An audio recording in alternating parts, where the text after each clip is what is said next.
Hare Rama, Hare Rama,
Rama Rama,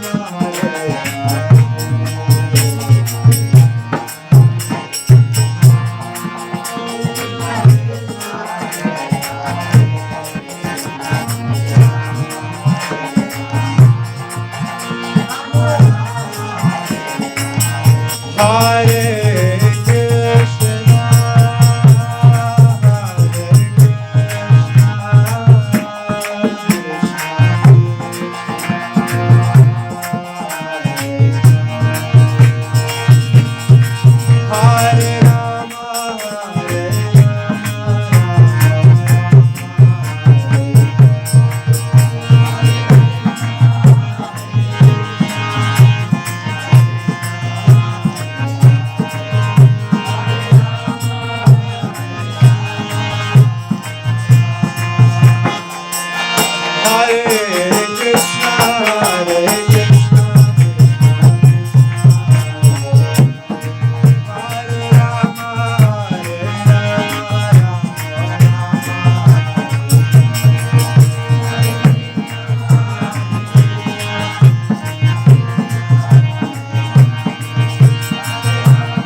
Krishna Krishna Hare Hare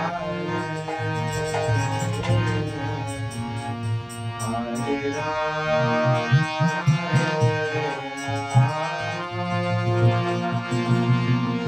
Rama Rama Hare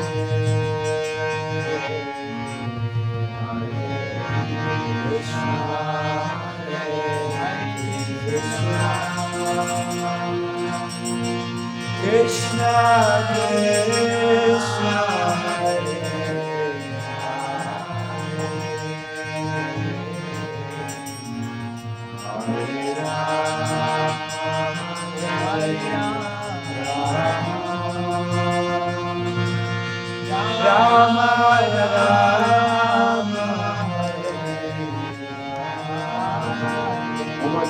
together.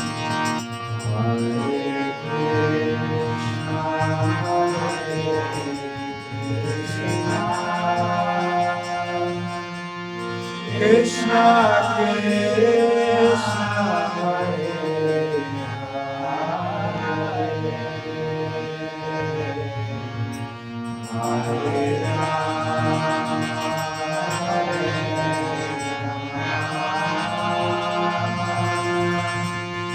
Rama, Rama Rama,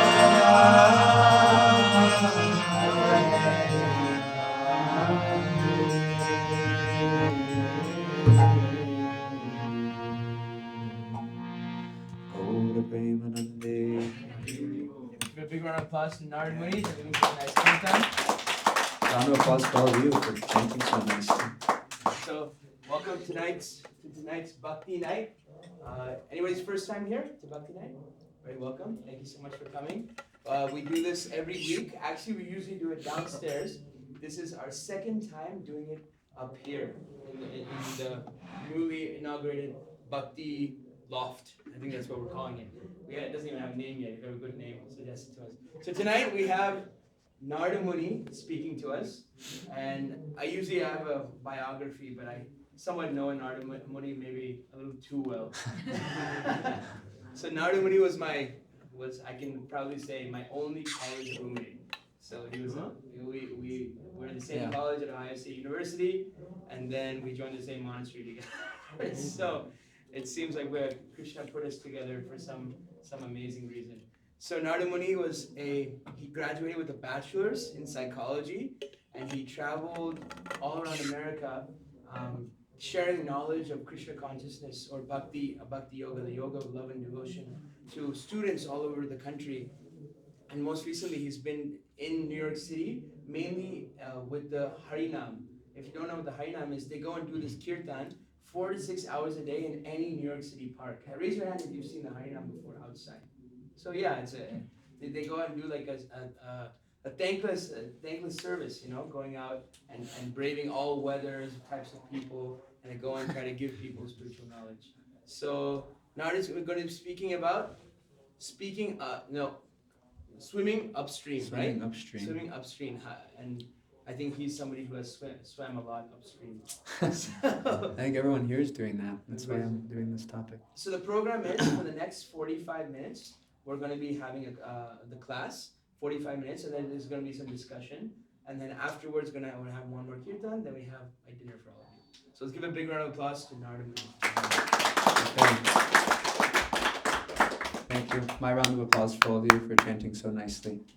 The beauty of spiritual life is, the beauty of spiritual life is it's a reciprocation. And so sometimes we think we're on this path alone. And in some ways, yes, in your internal journey, it's only you there.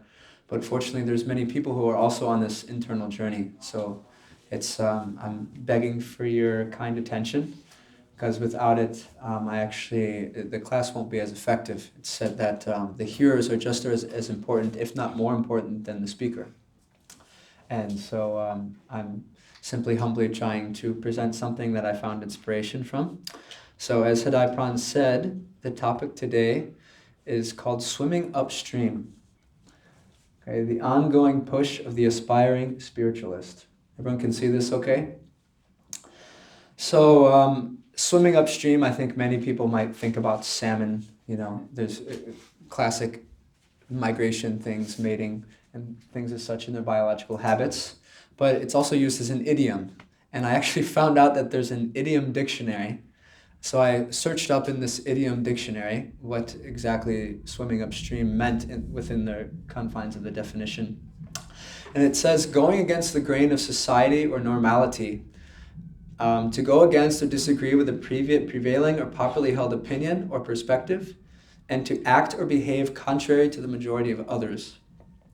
And so I found this statement very relative, because in spiritual life, at least speaking for myself, I'm sure many of you feel a similar way. It's kind of like you feel like you really are swimming upstream. And sometimes we face challenges, we face difficulties in relationships, in experiences, in our environment, in our day-to-day lives. as we continue to evolve in our consciousness.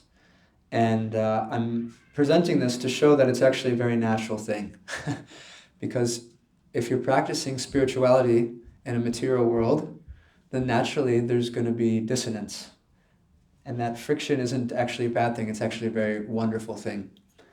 So this class is based on keeping one inspired to swim upstream. The willingness in general to take risks is always the path to success. We see that people take risks all the time, and especially those people who become successful, they have these wonderful success stories, whether it's materially or spiritually, but they discuss how they, at one point or another, they took a big jump, a leap of faith, as one could say. And through that leap of faith, they actually began to grow and grow and grow until they achieved whatever they considered success. So I have a little cascading effect here. And it's interesting in the topic of success in general that when we speak about success in spiritual life, it's not really about material things. It's not about how much money you're making or how much fame you have, how many followers you have on Instagram. And continuously, especially when one begins in the spiritual path, it's easy to recognize either during or before kind of conditionings that society naturally puts upon us, like kind of like a structure in ways that you follow it this way, and you go through here, and you keep following it in this process, and then you'll attain this goal. And this is the purpose of your life. So actually, I was thinking when I was typing this, the loud and long lies. So it was actually President Bush, he said this in an interview. He said, if I say a lie long enough and loud enough, consistently and persistently, then eventually people will come to believe it. Which is, wow, it's very powerful, and actually it worked. So what happens is when lies such as, the idea that material things will make you happy continues to be spread, what happens is, and this is just an example, but you can think of anything, whether it's materially or spiritually, something that's been put upon you, and then it eventually becomes accepted as truth. So as this idea becomes accepted as truth, then as time progresses, it kind of turns into a culture. It's like, okay, well, no, this is how we do things. It says this, people are doing it, we accept this as reality, this is how we do things. It's just the way it goes. And the more that culture becomes cultivated, then the more it actually turns into a tradition. It gets passed down, right? So I'm sure maybe sometimes you've heard things like, oh, well, this is just what we do. Whether it's within your job, whether it's with your family, whether it's within a specific religion, whatever it is. So this can include a whole sub-variety of topics, however it applies to you. And as these traditions become more and more popular, it becomes etched into society, where it just turns into this it's like second nature. You're just doing it. You're not even questioning what you're doing. You're just following the process. And does anyone know the cat in the basket story? Yeah? Is it about like a wedding? Yeah. So there's a story about this cleric or a clergyman or a priest, and he's facilitating a wedding. And this day he's showing his students how to put together the wedding, how to set everything up, how to perform all the different aspects of a marriage. As a monk, I'm not so familiar with all the steps of marriage, but I'm sure there's many of them. And so at one point there was a cat that was disturbing them when they were trying to set things up and they were doing rehearsals, and this cat just wouldn't shut up, for lack of a better word. So they were getting very frustrated. So the priest, the main priest, he told his students to get a warm glass of milk. And remember, the students are taking notes. So the students, they bring the warm glass of milk. The cat comes in. He starts drinking the warm milk. The priest is kind, a man of divine practice. He's, petting the cat, showing some affection to the cat. And they get him a basket, a little basket to rest in. So then the priest gets the cat to fall asleep. He picks the cat up. He puts the cat in the corner. And the marriage ceremony proceeds. So fast forward a couple of months, the priest retires from his marriage duties and leaves it to the students to take care of the ceremonies, to set up everything. And so they're going through all these things, they're looking at their notes, and they're about to get ready for the ceremony, and one student says, "Wait, we didn't get the cat."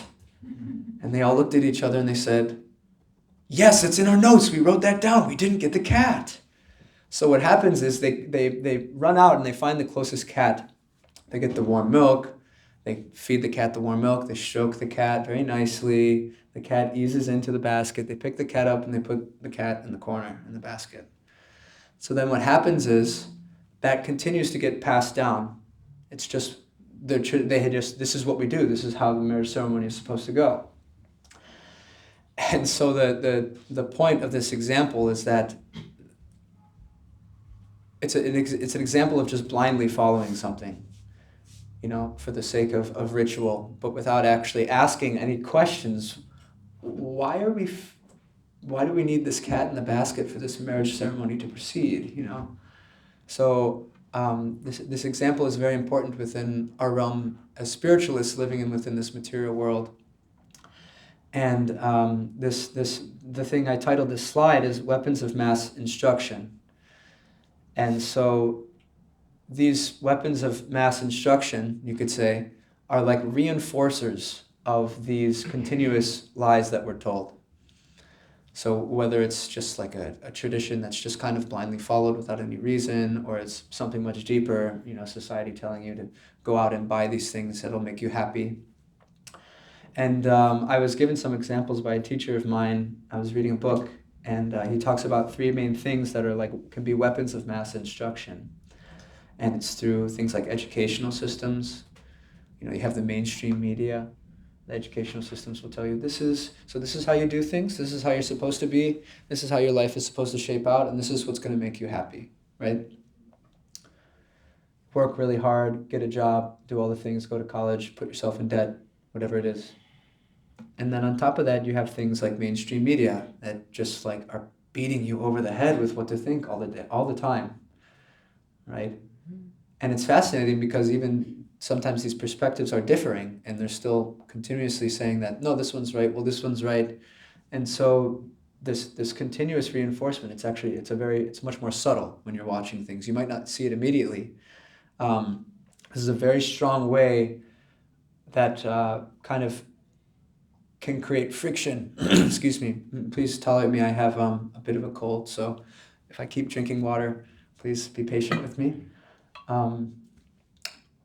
So this creates friction when we're swimming upstream. And then of course we have things like community structures. So, I don't know, you have some kickball game where you have to kick only with your left foot, and everyone says, well, we just do it every year, but you don't know why. And of course, a deeper sense of community structures is within culture, especially like in America, this whole idea of similar to the educational systems where, you go to school, you get your education, you find something that you have a desire to do, you go to college for it. It's just a general process, of course, it's not for everybody. But the main ways that we're being instructed, and that you get the job, you get married, you have a family, you live out your life, you pay your bills, you do your thing, and then that's life. That's it. This is what's supposed to make you happy. This is the fulfillment of our existence.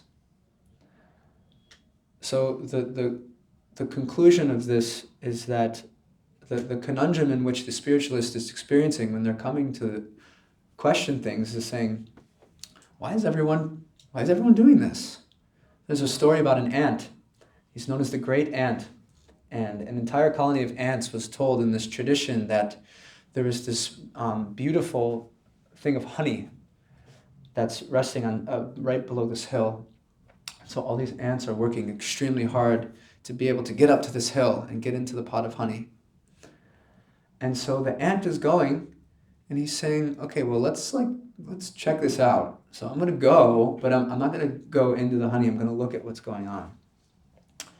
And he goes and looks over the corner, and he just sees all the ants falling off the hill. And he's looking around, and no one's saying anything. They're just continuously going. So this ant, he turns around. He says, I'm not doing this because why should I follow this? They're saying that it's here, but it's not here. Everyone's looking for it. It's not here, and they're still going. They're still doing it. So the ant then turns around. And the reason why he's called the great ant is because he was said to have changed the entire colony. But it took so much time for him to do that because he was continuously walking back. He was getting so much friction from the ants going forward. Saying, what are you doing? How can you turn back? This is the whole purpose of our life. But then eventually, the more and more conviction that ant had, the more others actually started to look and question. So amidst the masses of this blind acceptance of this is how we're supposed to live our life, this is the structure of what we're doing, there are those, like most of you here, who are coming to a deeper sense of spirituality that are questioning these things. Is this actually what I'm supposed to be doing with my life? Is this really what's fulfilling? Is this the purpose of our existence? So it takes courage to question. It takes intelligence to search out, right? And it takes determination to be willing to change. So as spiritualists, beware. It's not something that's easy. And it's natural. It's a beautiful process, actually. It's said that nothing beautiful comes easily. So it takes a lot of strength and courage to swim upstream. Sound right? Anyone else feel that way? I know I do. So I was thinking, before we start, I always like having discussions. And I was thinking maybe you can turn to the person next to you. If you don't know each other, you can get to know each other. Maybe I'll give you 2 or 3 minutes or something. And you can just think of something that you feel is making you feel like you're swimming upstream, whether it's within your spiritual practices or your material life.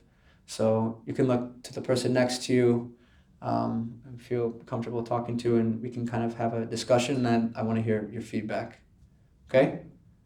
Okay. Timing's on. Don't be shy.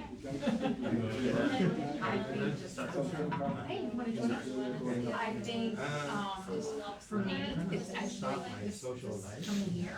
Like I was raised Catholic, my family. I mean, we're not practicing, but it's like they're like, "What are you doing? Like, where are you going?"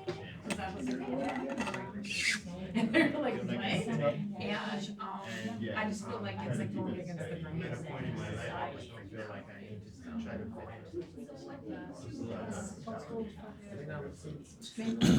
I am actually leaning towards something more than what I'm currently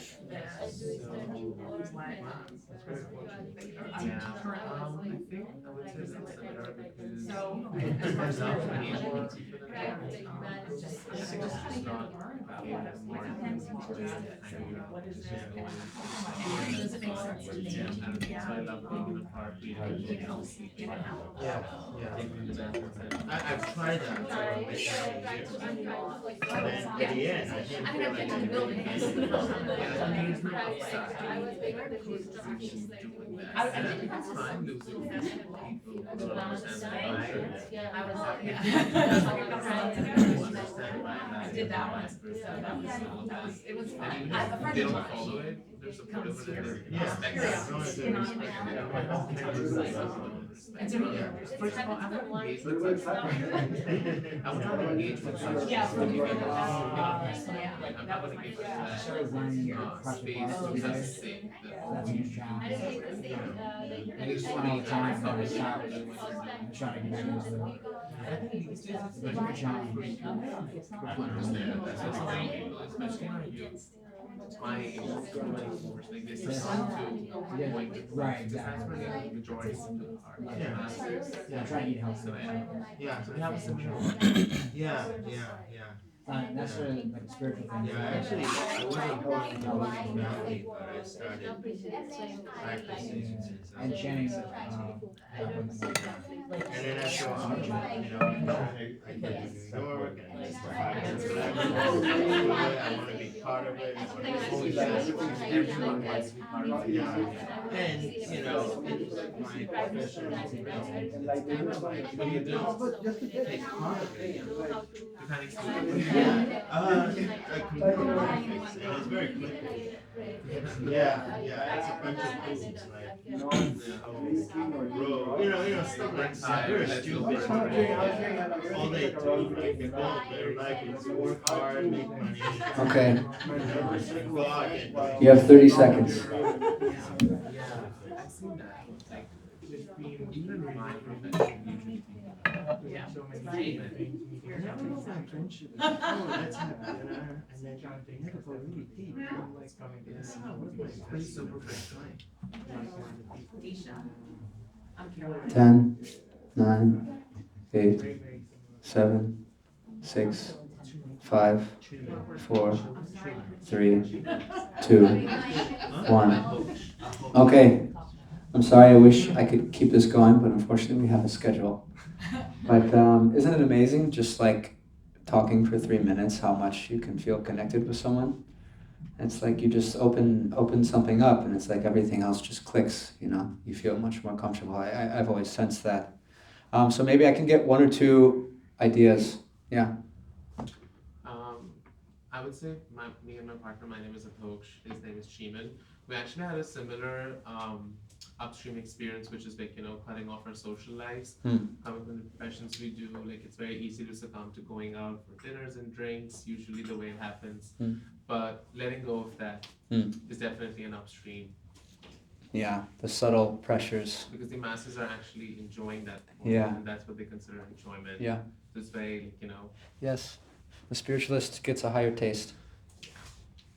For me, not eating meat, like it's so normal and so hard for people to understand. So I know we just do it today, like it's no big deal. And so that's like something that you just get the food packaged in a way in a store where you don't like necessarily connect the suffering of the animal with how it is, So it's like something that's normal, but you think about it a little bit, it's not that for me like sane to be doing. Yeah, it's a very good point. It's a very, a lot of our, if you see saints of all different types of practices, one of my favorites is Saint Francis of Assisi.